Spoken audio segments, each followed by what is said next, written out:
I decided to do my book on. It was an HBO features film a few years ago, and then the book is also possibly came out at the same time. It's called "Why Can't They Just Stop Addiction?"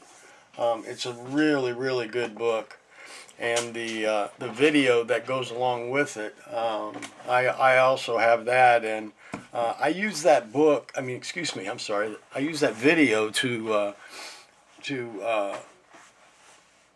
when I do groups at work. I work at the Fort Wayne Rescue Mission, and when I do groups, I use it as an educational tool for the residents there. We have a long-term program there. It's about 14-month long program, and I use those videos because it's very informative, very educational for guys who want to learn about not just how to recover and learn tools of recovery, but learn about their disease and how it's affected their body and their brain and what they can do. It teaches you what you can do to get healthy again, and spiritually, physically, mentally, socially.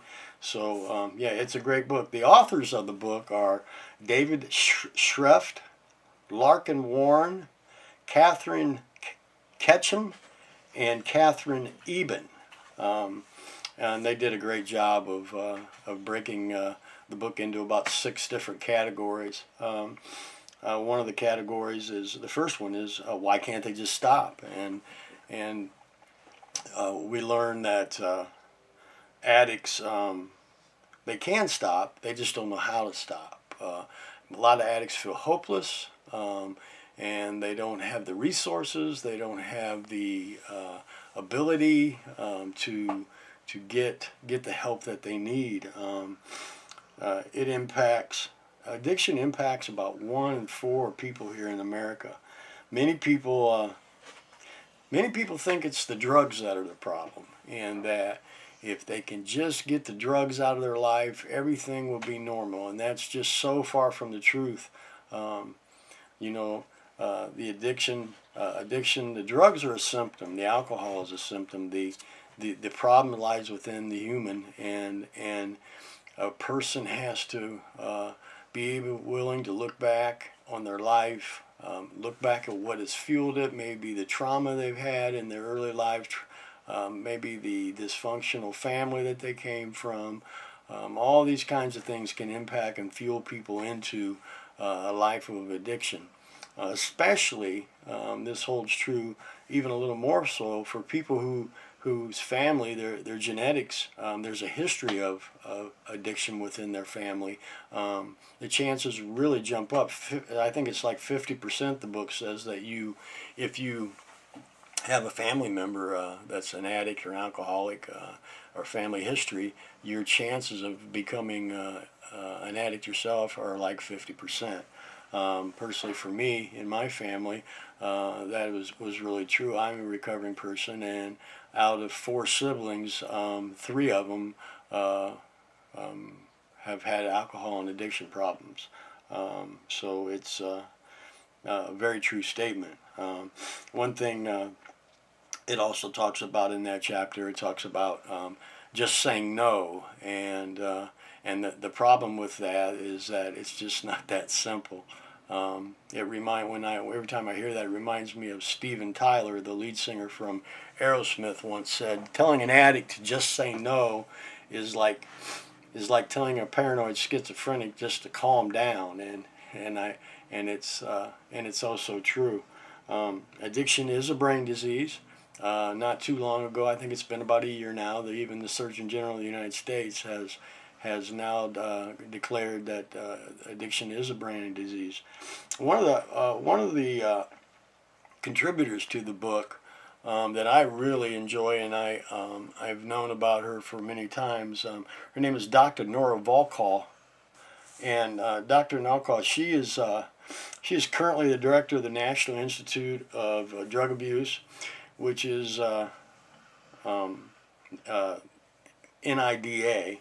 Volkow is the first person from the NIH to visit the Dalai Lama, the Dalai Lama in a residence in India, During 2013, Dr. Volkov took part in a dialogue with the Dalai Lama about addiction science as part of a 5-day conference sponsored by the Mind and Life Institute.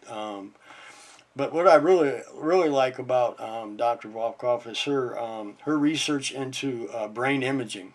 She's really big on that, and in the video they show her actually working with some meth addicts and taking images of their brain and showing them the difference between a healthy brain and their brain. And what was really unbelievable about it was that some of these addicts, even when they were shown the images of the damage to their brain, and they were asked the question, "Do you think that you'll seek treatment now to help with your addiction?" A lot of these people said probably not. Even though the evidence was right there in front of them, they still said that they would probably not ready for treatment and didn't think they needed it. And so I thought that was very interesting. But Nora Volkoff, imaging studies of the brains of people addicted to drugs have helped to clarify the mechanics of drug addiction. At Brookhaven,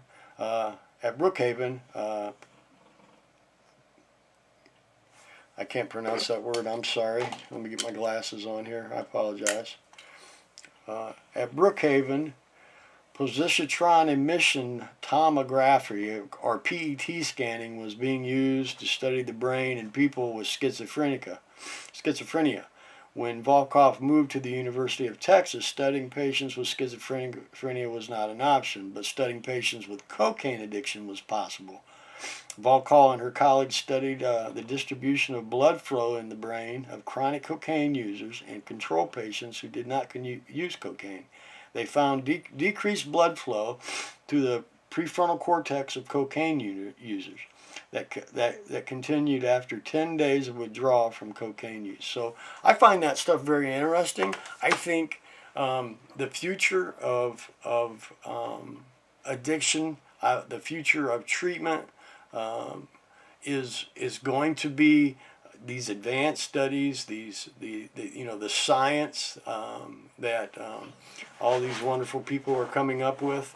The introduction of medicated assistant treatment, I think, is going to be a huge thing not too far in the future. Things like Suboxone and methadone and all the different drugs they have that can help alcoholics and opiate addicts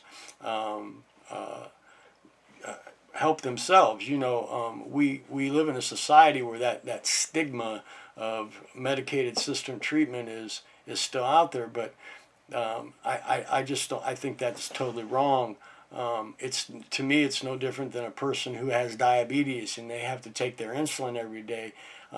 These people, myself including, have a disease, and if we can take some medicine that helps us not to use and helps us become productive, efficient citizens, tax-paying citizens, I don't see anything wrong with it. I think a lot of it comes just from the years and years and years, and I'm not knocking AA and NA, but the abstinence, the years that they've pounded into people's heads that, you got to remain abstinent, you can't use anything, don't take any kind of drugs. That works for a real small percentage of recovering people.